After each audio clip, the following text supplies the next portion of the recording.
नेताओं को टिकट दिया जा रहा है, क्या लगता है बीजेपी? ये बीजेपी चाल चलेगी कि कई मुख्यमंत्री होंगे। सोचिए, पहली सूची में मुख्यमंत्री का नाम नहीं टिकट का, आप सोचिए। तो ये कई दावेदार बनाएंगे, जैसे उत्तर प्रदेश में इन्होंने 10 दावेदार बनाए थे, हर जाति का एक एक वोट लेने के लिए। तो ये वोट लेने के लिए प्रत्याशी बनाए गए हैं, लेकिन इनका भविष्य कुछ नहीं है। क्या महत्वपूर्ण कार्य किया जाए? मैंने अभी मंच से कहा, लक्ष्मण तिवारी जी ने कुछ बिंदु उठाए, जैसे कि घूम के जाना पड़ता है। टनल यहाँ क्यों नहीं? अगर टनल और जगह देश में बन सकती है, आप 1 लाख करोड़ का एक्सप्रेसवे बना सकते हैं लोगों की सुविधा के लिए, और ये लोगों की सुविधा के साथ साथ यहाँ की अर्थव्यवस्था को भी लाभ पहुंचेगा। आपके देश की बचत होगी चीजों की, इसलिए टनल जैसी सुविधा हो। गौवंश का इन्होंने सवाल उठाया, और इनके जो क्षेत्रीय सवाल हैं उसमें हम सहयोग करेंगे। अगर कोई विशेष बात भी होगी तो उसके भी पक्ष में हम। कैलाश विजयवर्गीय जी ने कहा है कि वो चुनाव लड़ने की इच्छा नहीं थी उनकी, और वो बड़े नेता हो गए हैं। कहीं ऐसा तो नहीं उनकी इच्छा किसी और दल से लड़ने की हो? नहीं, अखिलेश जी, सबसे बड़ी बात यह है कि जो हारने वाला दल है उससे कौन लड़ना चाहेगा? तो हो सकता है उनके अपने व्यक्तिगत विचार इस तरह आए हों, वो उनकी अपनी पार्टी का अंदर मसला है। अखिलेश जी, जब चुनाव आता है तब आपके पार्टी का याद आता है। क्या बात कर रहे हो आप? तो जिस तरह से जो अरे पत्रकार साथी, क्यों ऐसा कहते हो?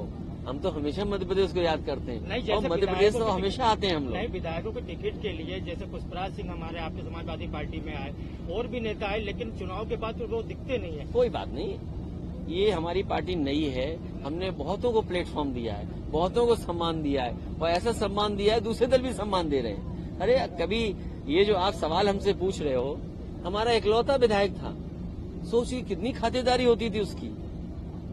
कभी बीजेपी खातेदारी कर रही है, कभी कांग्रेस खातेदारी कर रही है, और किस रूप में खातेदारी हुई थी वो जरा जानो आप। इसलिए हम कह रहे हैं कि तीसरा विकल्प है जो रास्ता दिखा सकता है। हम समाजवादियों ने एग्जाम्पलरी काम किए हैं। याद कीजिए, प्रधानमंत्री जी एक सड़क पर उतरे थे, एक एक्सप्रेस वे में हरकुलस से उतरे थे, वो समाजवादियों की देन है। समाजवादियों ने अगर ऐसी सड़क डिजाइन न की होती तो शायद देश के प्रधानमंत्री इतने बड़े विमान से सड़क पर नहीं उतर पाते। और अभी मध्य प्रदेश के एक प्रिय ठेकेदार ने सड़क बनाई, हमारी बुंदेलखंड एक्सप्रेसवे। प्रधानमंत्री ने उद्घाटन किया, बारिश हुई, सड़क ढह गई। आप पता करिए, सोचिए आपके यहाँ के एक प्रिय ठेकेदार ने सड़क बनाई, अभी भी काम चल रहा होगा उसका, अभी भी काम खत्म नहीं हुआ है। कांग्रेस मध्य प्रदेश में 50% भ्रष्टाचार की बात करती है, तो क्या ये माना जाए वो जो आप उदाहरण दे रहे हैं वो भी एक नमूना? नहीं, हमारा एजेंडा अलग है, उनका एजेंडा अलग है। हमने ये कहा कि दुनिया का सबसे बड़ा भ्रष्टाचारी काम अगर कोई हुआ था तो नोटबंदी हुई थी। याद कीजिए, नोटबंदी में ये कहा गया कि भ्रष्टाचार खत्म हो जाएगा, आतंकवाद खत्म हो जाएगा, लेकिन वो योजना ही सबसे बड़ी भ्रष्टाचारी निकली। और फिर 2000 रुपए आने की वजह से उन्होंने कहा कि भ्रष्टाचार नहीं होगा, इसमें चिप है, 2000 पकड़ा जाएगा, हमारे पास ड्रोन है, उससे ढूंढ लेंगे। बताइए कहाँ चिप था? अपना ही छापा हुआ नोट खुद ही बंद कर दिया। इसका मतलब ये है कि उन्हें पता था कि ये 2000 रुपया भ्रष्टाचार बढ़ा रहा है। और फिर बैंकें खत्म हो गई। सोचिए, बैंकें खत्म हो गई। कोई कल्पना कर सकता है बैंकें खत्म हो जाएंगी? कुछ बैंकों के नाम ही नहीं बचे। इलाहाबाद बड़ी बैंक थी, किसमें मर्ज कर दी? तो ये भ्रष्टाचार बढ़ा। ये 50% भ्रष्टाचार जो होगा वो तो होगा ही, लेकिन ये सोचो देश का कितना बड़ा भ्रष्टाचार हुआ है। 2024 में लोकसभा चुनाव के पहले राम मंदिर का उद्घाटन होने जा रहा है, तो इसमें क्या खराब बात है? देखिए, बीजेपी तो गाय पे भी वोट मांगेगी, गाय के गोबर पे वोट मांगेगी, तो उसमें हम क्या करते हैं? लेकिन भगवान ने कैसा इनको सजा दी। आपके यहीं बड़ा मंदिर बना था, बताओ, एक हवा के झोंके ने सब मूर्तियां तोड़ दी थी कि नहीं तोड़ दी थी? सजा मिली कि नहीं मिली? और बीजेपी के लोग इतना झूठ बोलते हैं। महिला विधेयक पास किया, अभी टिकट कितनी घोषित हुई है? क्या उसमें 33% महिलाओं को टिकट मिला है? तो भगवान श्री राम का मंदिर बन रहा है, वहाँ सब लोग आएंगे, सब लोग दर्शन करेंगे। आम आदमी पार्टी की तीसरी विधानसभा में भी इंडिया वर्सेस भारत काम करेगा। इंडिया भी काम करेगा, भारत भी काम करेगा, दोनों काम करेंगे। भारत और इंडिया में क्या फर्क है इंडिया से घबराकर भारत बोलने लगे।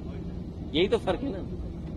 आम आदमी पार्टी के बाद समाजवादी पार्टी, अखिलेश जी ये इसलिए लड़ रहे हैं कि जनता को धोखा देंगे कि इतने हमारे मुख्यमंत्री हैं, इनमें से चुन लो, इन मुख्यमंत्री बनाए जाएंगे। इंडिया गठबंधन क्या प्रमुख घटक है? अगला कदम क्या होगा इंडिया गठबंधन? अगला कदम यह है कि जाति जनगणना पे जनता को जोड़ा जाए, जाति जनगणना जनता को समझाया जाए। और खुशी इस बात की है कि चमत्कार हो गया इधर, कांग्रेस पार्टी भी जाति जनगणना के पक्ष में आ गई। जिसने कभी लोकसभा में जाति जनगणना के खिलाफ खड़े हो गए थे, मुझे याद है वो समय में लोकसभा में था, नेताजी शरद यादव जी, आदरणीय लालू प्रसाद यादव जी और दक्षिण के सभी नेताओं ने मांग की थी कि जो सेंसस हो रहा है वो जाति के आधार पर हो, लेकिन उसने कांग्रेस ने स्वीकार नहीं किया था। मुझे खुशी है इस बात की कि कांग्रेस भी अब पीडीए के रास्ते पर आ गई है और जाति जनगणना के पक्ष में आ गई है। इससे बड़ी उपलब्धि और क्या हो सकती है? क्या लगता है विधानसभा चुनाव में उत्तराखंड में आपको आरोप लग रहा है कि वहाँ पर आप कांग्रेस के साथ नहीं थे, इसीलिए सीट हारी? देखिए, उत्तर प्रदेश में जिस समय बाई इलेक्शन हुआ, जितने भी भारतीय जनता पार्टी के खिलाफ दल हैं और जो हमारे सहयोगी दल हैं, मैंने उनसे सबसे चिट्ठी लिख करके समर्थन मांगा था। लेकिन उत्तराखंड में हो सकता है कांग्रेस को ये लगता हो कि बिना समर्थन के ही हम जीत जाएंगे। उन्होंने किसी समाजवादी को नहीं पूछा और उसका परिणाम क्या हुआ? अगर समर्थन मांगा होता तो समाजवादियों ने समर्थन दिया होता, क्योंकि समाजवादी पार्टी वो दल है जो इंडिया को मजबूत करना चाहता है, इंडिया गठबंधन को मजबूत करना चाहता है। उत्तर प्रदेश में समाजवादी पार्टी बीजेपी को रोकेगी तो दिल्ली में बीजेपी रोकेगी। आज सबसे ज्यादा घबराहट बीजेपी को किसी से है तो समाजवादियों से है। अभी हाल में देखा नहीं है आपने, जब दिल्ली में G20 चल रहा था तो घोसी में कितनी बुरी हार हुई भारतीय जनता पार्टी के लोग। अब अपनी हार की वजह नहीं बता पा रहे हैं और कितना संसाधन जुटाया था, कितने नेताओं को जुटाया था, क्या भाषा इस्तेमाल नहीं हुई थी, लेकिन उसके बावजूद भी जनता ने समाजवादियों को चुना, पीडीए को चुना और उसका परिणाम ये है कि 50,000 हार हारी है भारतीय जनता पार्टी। इंडिया गठबंधन के बाद भारत, इंडिया का नाम भारत करने का एक सिगुपा छूटा। देखिए, ये बातें इसलिए हो रही हैं कि पहले नेताजी ने भी एक बार प्रस्ताव पास किया था विधानसभा में, उस समय बीजेपी के खिलाफ थी। जब नेताजी ने विधानसभा में ये प्रस्ताव रखा था उन परिस्थितियों के हिसाब से कि इंडिया का नाम भारत कर दिया है, उस समय बीजेपी ने खिलाफ थे, बीजेपी के लोग वॉकआउट करे थे हाउस में। आज इन्हें भारत क्यों याद आ गया? ये भारत याद करें या कुछ याद करें, इंडिया इस बार इनको हराएगा। मध्य प्रदेश में विधानसभा में आप गठबंधन करेंगे अभी विधानसभा चुनाव? नहीं, हमारा देखिए हम बहुत क्लियर हैं, हमें किसी से कोई क्लियरिटी का सवाल नहीं है। हमारी पार्टियां हैं यहाँ, हमारे विधायक थे, हमारी पार्टी को वोट मिलता है, जो हम अपनी पार्टी को एसेस कर रहे हैं, जो हमारी पार्टी के अच्छे कार्यकर्ता नेता हैं आकलन करेंगे और वो बात रखी जाएगी जो प्लेटफॉर्म है उस पर कि हमारी पार्टी के ये प्रत्याशी हैं, हम इनके पक्ष में आपसे मांग रहे हैं। क्योंकि आपको वहाँ भी कुछ मांगना है। अब ये बात अलग, कोई बड़ी साजिश हो रही हो तो बड़ी बात है। रावण के एक उपासक है, उनकी बेटी को भाजपा ने टिकट दिया मध्य प्रदेश। देखिए, बीजेपी कुछ भी कर सकती है। बीजेपी को ये बताना चाहिए आपको और सवाल पूछना चाहिए बीजेपी से, दिल्ली में नए लोकसभा में एक नया बिल लेकर के आए, महिलाओं को आरक्षण देने के लिए, सीटों का आरक्षण मिलेगा उनको, और नाम भी बड़ा अच्छा रखा उन्होंने। मैं ये जानना चाहता हूं, जो अभी सूची जारी हुई है भारतीय जनता पार्टी की, उसमें महिलाओं को टिकट कितनी दी है? क्या महिलाओं के साथ धोखा नहीं है? और फिर मध्य प्रदेश है और प्रदेश हैं, दिल्ली का चुनाव होने जा रहा है, ये तो बीजेपी के लिए टेस्ट है कि अगर आपने लोकसभा में नारी सम्मान को लेकर के आपने इतना बड़ा फैसला लिया हो, क्या आप मध्य प्रदेश में 33% अपने संगठन की महिलाओं को टिकट देंगे कि नहीं देंगे? अगर ये नहीं देंगे तो इसका मतलब ये है कि इन्होंने जानबूझ करके जनता में महिलाओं को धोखा देने के लिए बिल लाए थे। अभी आपने कहा कि नई लोकसभा की बात की, पिछले दिनों जो भी सांसद के साथ हुआ, आपकी पार्टी का भी समर्थन था उनको। वो हमारे ही सांसद है। जी, तो उस मामले में ये कंफ्यूज मत रखिए जी, अगला स्टेप ये कंफ्यूजन नहीं होना चाहिए।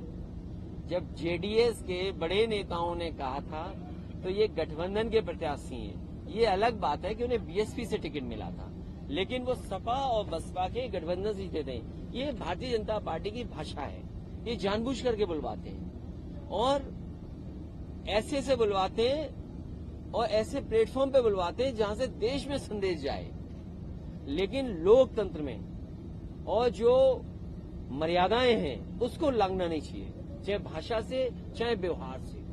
अपनी भाषा से व्यवहार से किसी को भी मर्यादा नहीं लांघनी चाहिए। और मैंने तो ये कहा कि उन्हें आजीवन बैन लगना चाहिए। कुछ लोगों को आपने देखा होगा हेट स्पीच में या किसी कानून के उसके अंदर उनकी सदस्यता चली जाती है, 5 साल की सदस्यता जाती है, 6 साल की सदस्यता जाती है।